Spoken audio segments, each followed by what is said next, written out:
Good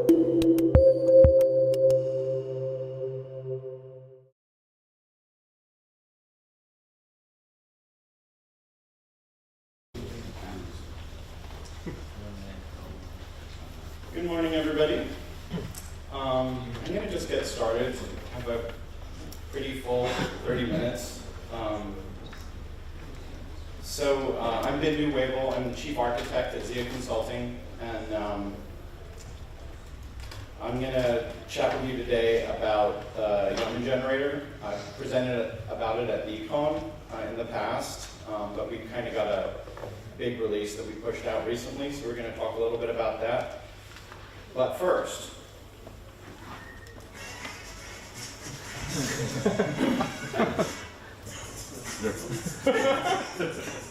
this is not the theme for the talk, it's just getting us woken up.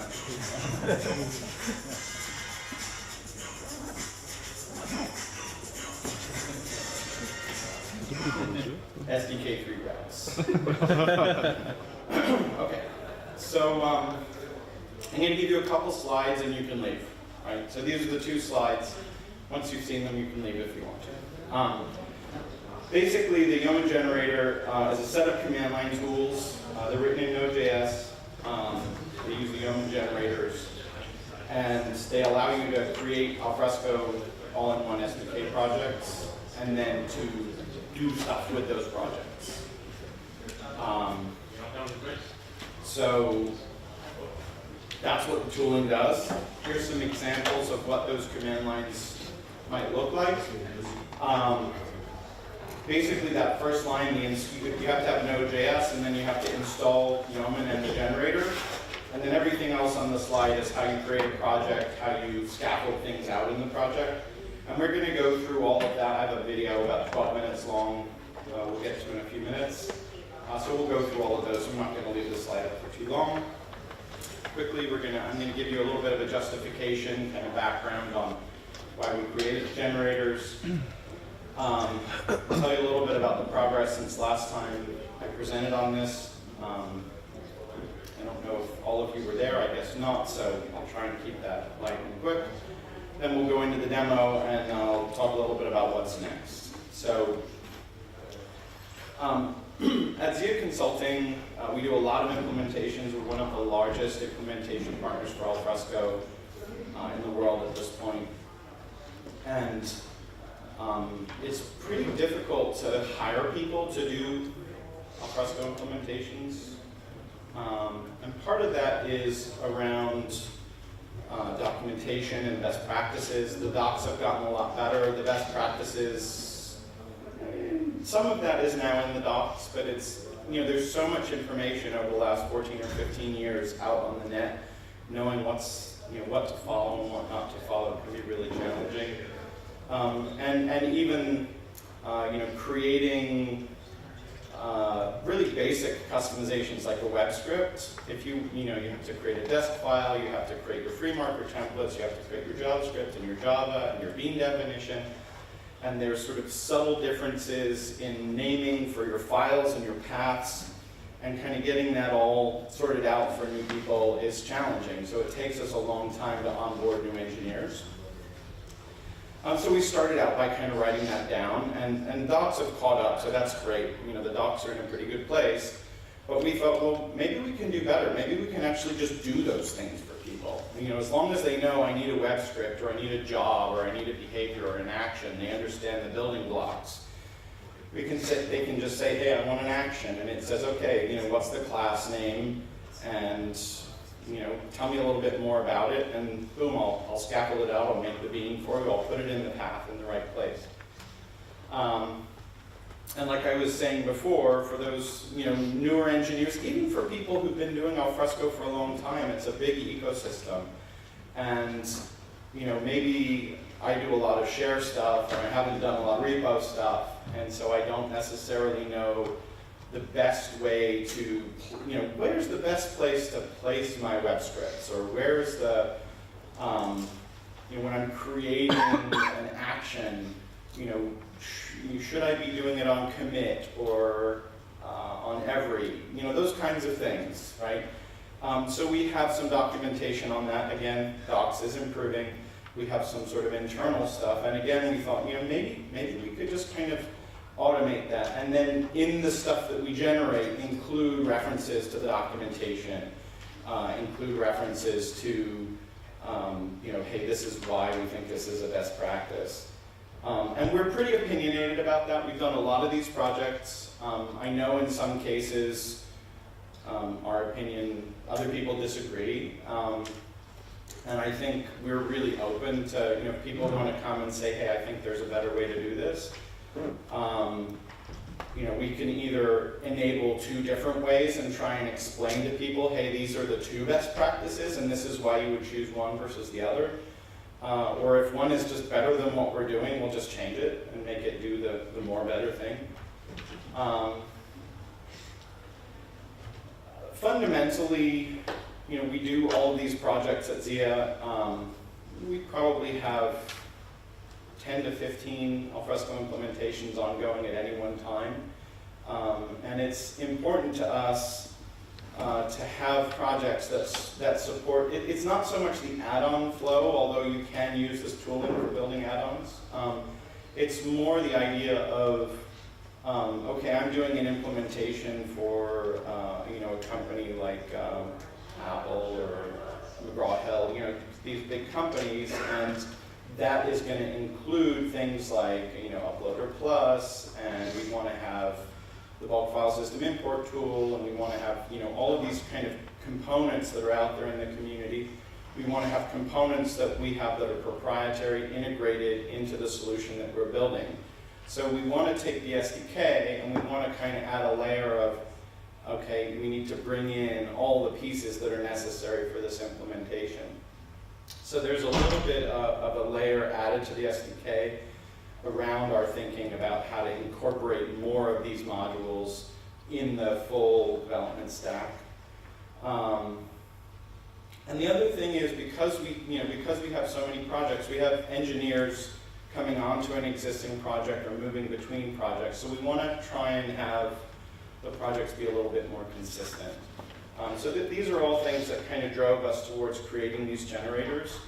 And actually, before we built the generators, we created something called Zia Alfresco Quick Start, which is, we took the kind of core of SDK 1, and we threw out a lot of what was there, except for the kind of base dependencies, and we built something up from that that allowed us to do basically real-time development. So you could write a web script, or you could write an action or a behavior, and it would use JRebel and hot reload the stuff in, right? So you're not taking the 3 to 5 minutes to restart the repository every time.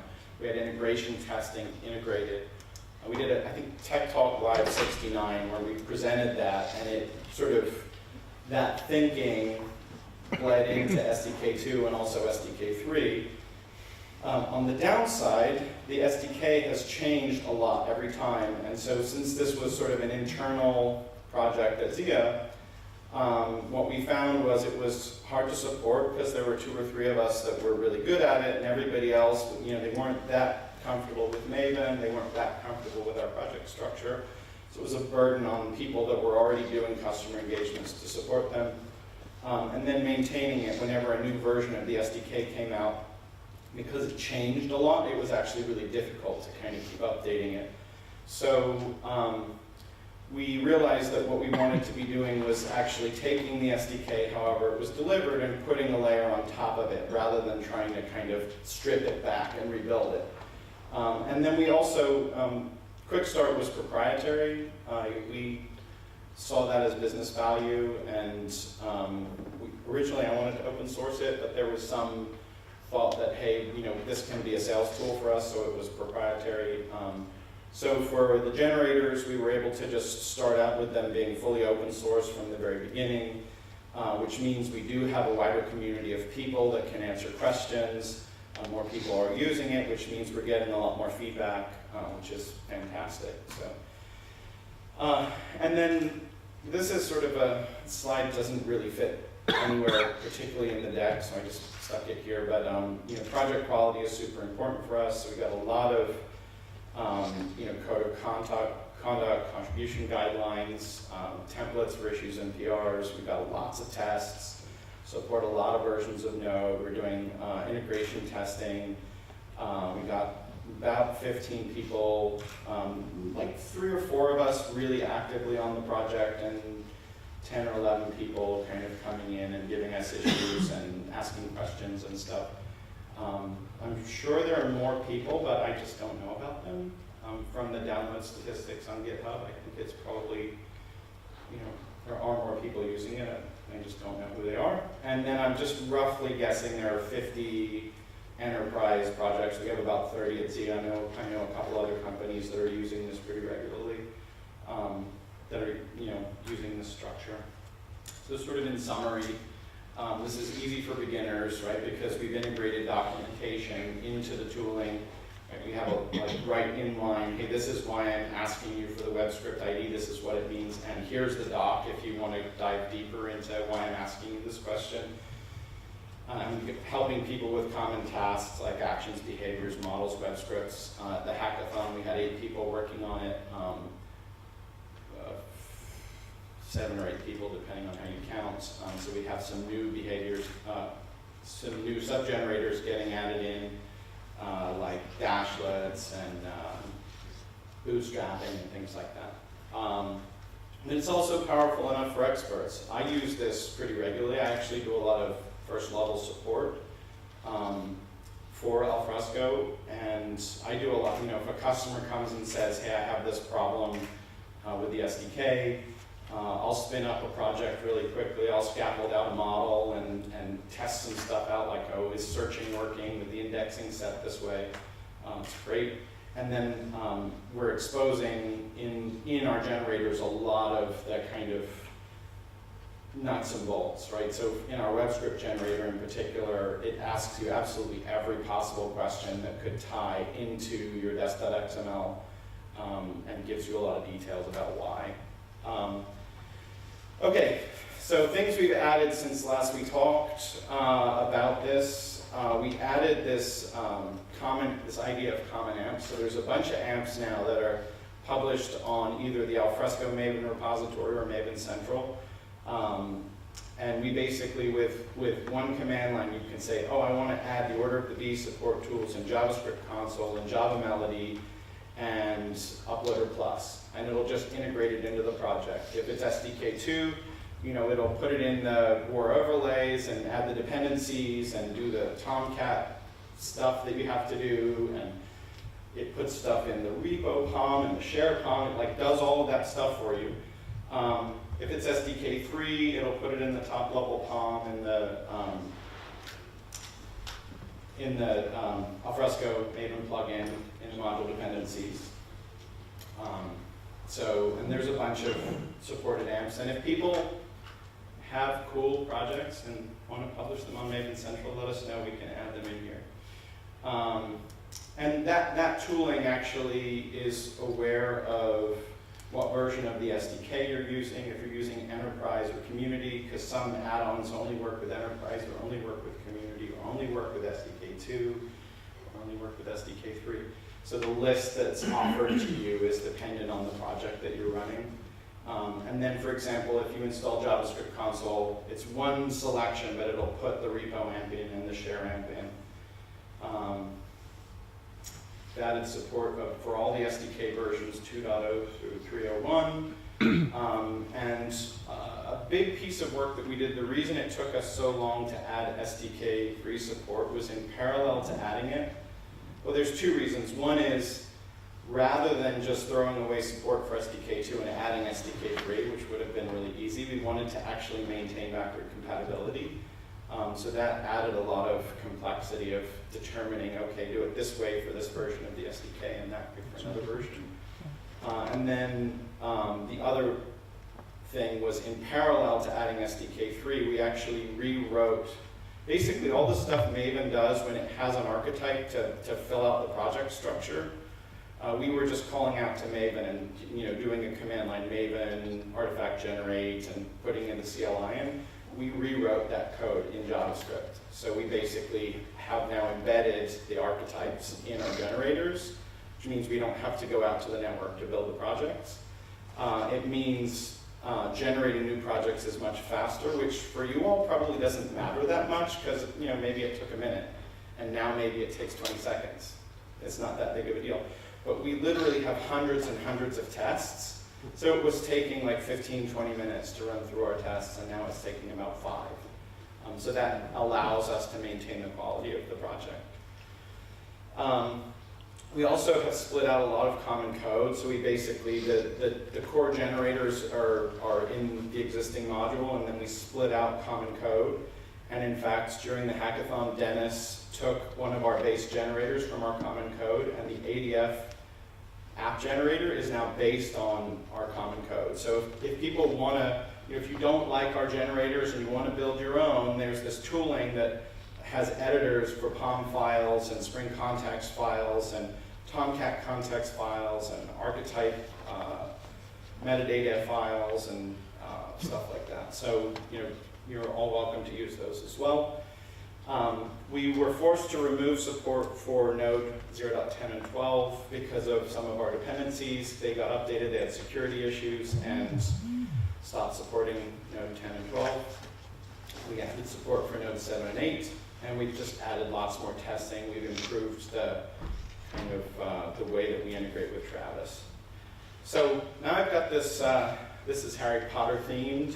So we did MTV Raps, now we're doing Harry Potter, not super consistent. I've got about a 12-minute demo of setting up a project, scaffolding stuff out, playing with it. So I'm going to just talk through that, hopefully. There we go. So I'm just making a directory for building a project in. I'm running the generator. I'm selecting the version of the SDK that I want to use. I'm going to use 3.01 because that's the new hotness. We use the advanced structure. You can see above the question there's details about what does basic mean, what does advanced mean. You're filling out kind of the stuff that you would do when you do archetype generate, a little bit more. Community or enterprise will automatically set things up for you so you don't have to go look in the docs and figure out how to do that. And actually there was an option to remove the default source amps. So this is basically a project without any place to put customizations at this point. So it has a note that says, hey, add some new ones. And the reason for this is in the advanced structure, we have a root level folder called customizations, and we put the source amps under there. That makes the project a little easier to manage when you have 8 or 10 source amps that you're trying to manage at the same time. So we created an action, I think. I can't remember. What are we doing here? I lost track of time.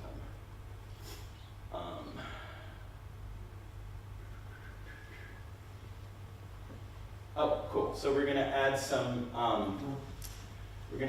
Common amps. So we're going to add the JavaScript console. We're going to add the order of the B support tools. I have a little thing called developer helper that I'm throwing in there that lets you open nodes in the node browser from wherever you are, which is a little useful.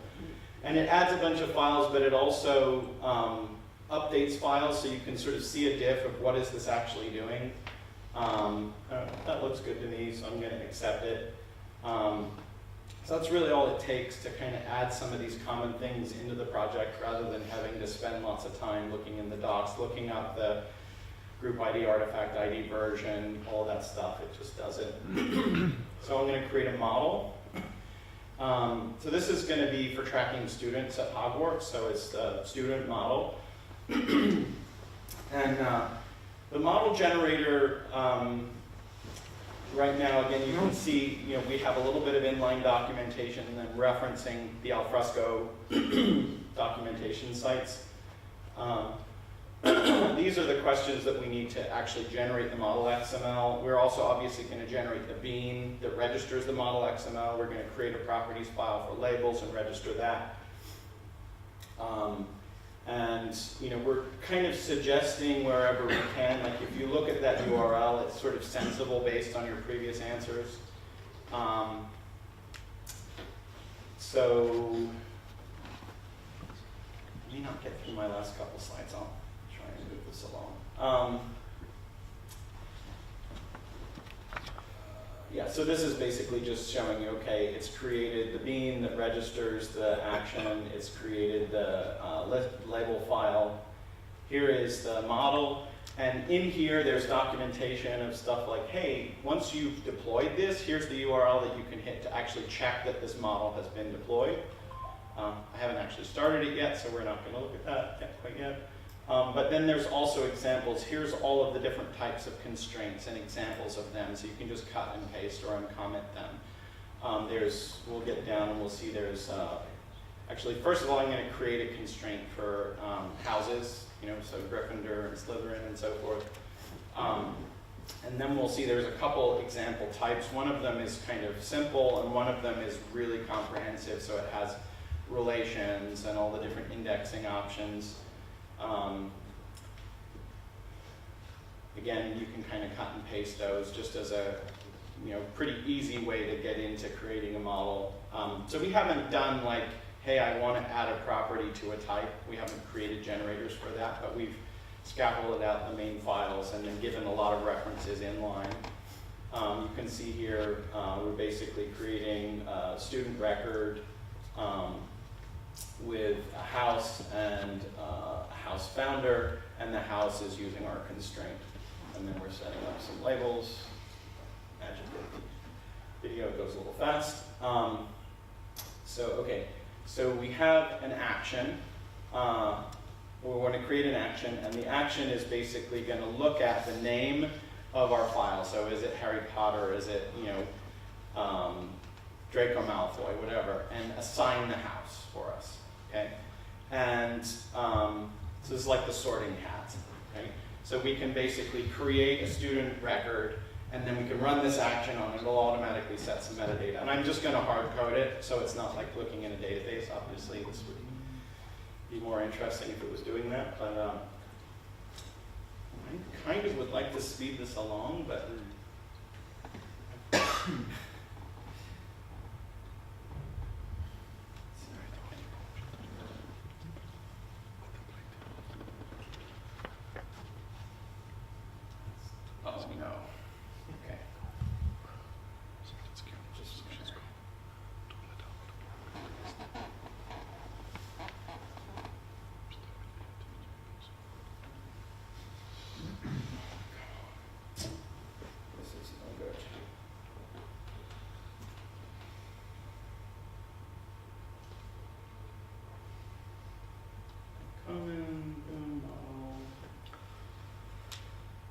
So I'm going to actually just get through this so we can get through the slides. So I create an action. I'm going to create a behavior that basically looks at the house and sets the house founder automatically.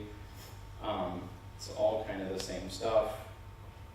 I'm going to create a web script. This one is going to ask a lot of questions, including like what method. And you can select all of them, and it will actually generate your get, post, put, and delete web scripts all at once. You can specify what method. You can also specify all of them, so you can end up with a lot of stuff. You can specify the formats. You can specify all of them. Create your free marker templates for all of them, or just the one or two that you need. So this is all the stuff in the desk.xml.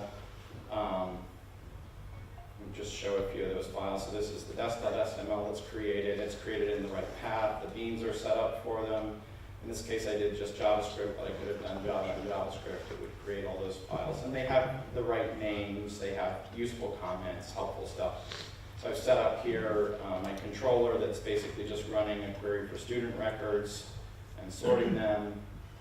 I actually set up my JSON and HTML FTL in the wrong order, so the demo is going to go a little weird, and I'll fix it on the video. So you can see here we're looking at that model URL, and our model has been deployed. Try and run the web script. Okay, create a student folder. I have a little JavaScript that creates a bunch of students and then calls this assign house action.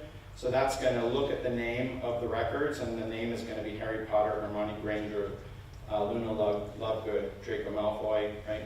And it'll automatically assign the house based on the logic that we had encoded. And then the behavior that we wrote will fire and will actually assign the house founder. So that got weird, so I'm fixing my FTL, restarting, and if we hopefully, oh, come on.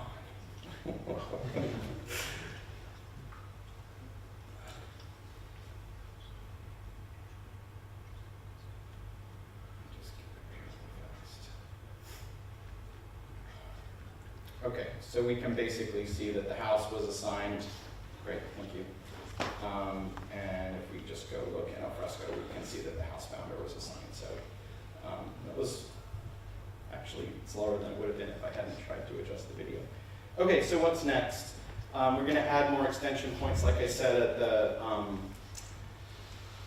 Hackathon. We had people working on adding Bootstrap, quick generator, dashlet, JavaScript root objects, module extensions for share, dynamic extensions for share. We'll be adding the ability to generate jobs, workflows. You know, there's tons of stuff, like list of tasks that we need to get done in the issue backlog. I'd like, now that we have SDK free support, which has integration tests, you know, when we create a model, I'd like to create an integration test for that, at least the basis for that. So we'll go in and add those in. We want to enhance some of the existing generators. So for example, the behavior generator right now just creates an on-update properties. I'd like it to actually ask you, hey, what are the policies that you want to implement? And it will kind of scaffold all of that out. I'd like for the model generator to actually generate the share config so that the model will show up in share. We have over 95% test coverage. I'd like to increase that, you know, maybe closer to 98 or 99. This is a really important point. I'm hoping that some of you all will be motivated to use this tool and to participate with us. That could be just as users of the tool and reporting issues. Maybe you have some sub-generators that you'd like to work on. We're very happy to assist with that, help people learn how to do that. We've done that pretty much a lot of the hackathons. We do that. We're here. We're happy to help. And obviously, you can reach out on Skype or whatever. Some things that might be next. Jonas in the back is working on adding dynamic extension support, which will allow you to create a lot of stuff with annotations. That relies on having an OSGI container embedded in your Alfresco. If you're cool with that, that stuff's coming really soon. I've done a bunch of work on another project to allow you to do annotation-based actions, behaviors, web scripts that doesn't rely on the OSGI container, so I kind of like to get that integrated. I'd like to maybe automate some of the setup of JRebel and Hot Swap Agent for people, because that is awesome in SDK free. If you haven't used it, I highly recommend it. We've got some conversations going on with Alfresco. There may be some collaborations further than we've already had. And this is a repeat of the last slide. We really, really, really hope that you all will participate with us. Thank you so much.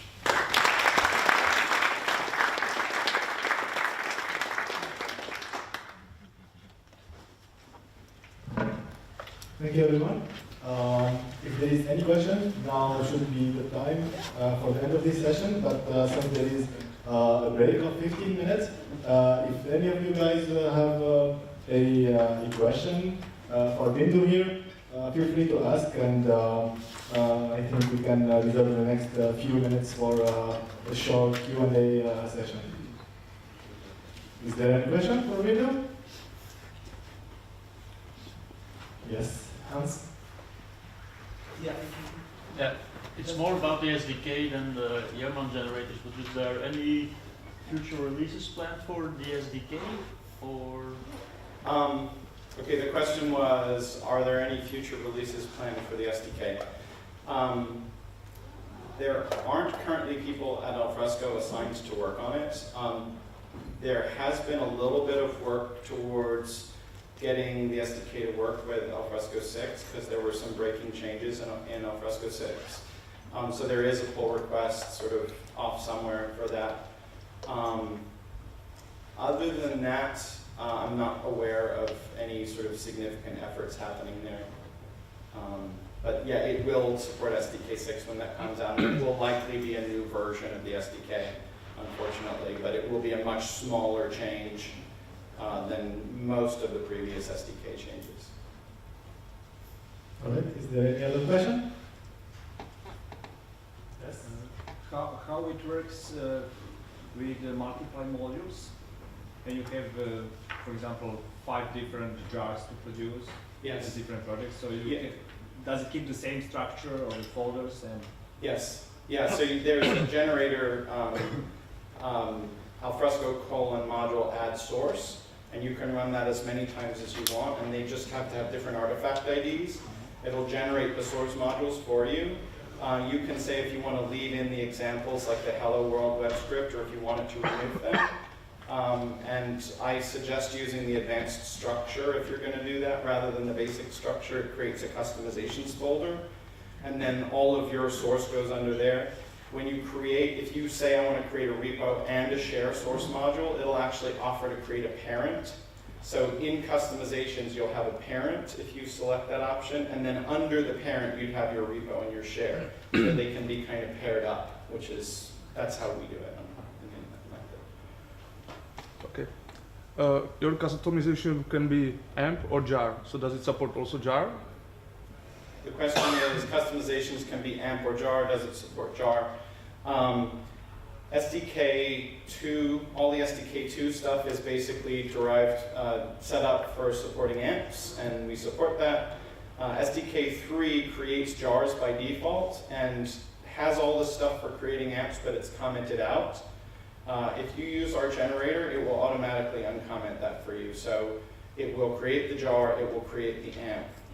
And it's just whatever you get with the SDK, so be aware that if you do a Maven install to try and deploy the assets to a repo, it will only deploy the jar. You're going to have to do some more effort to get it to deploy the AMPs, but it will build them. Okay. All right. Thank you, everybody. So, yeah, it was a really nice session. Thank you, Bindu, as well. Thank you so much. Feel free to join the pause and enjoy a hot cup of coffee. And feel free to ask questions after.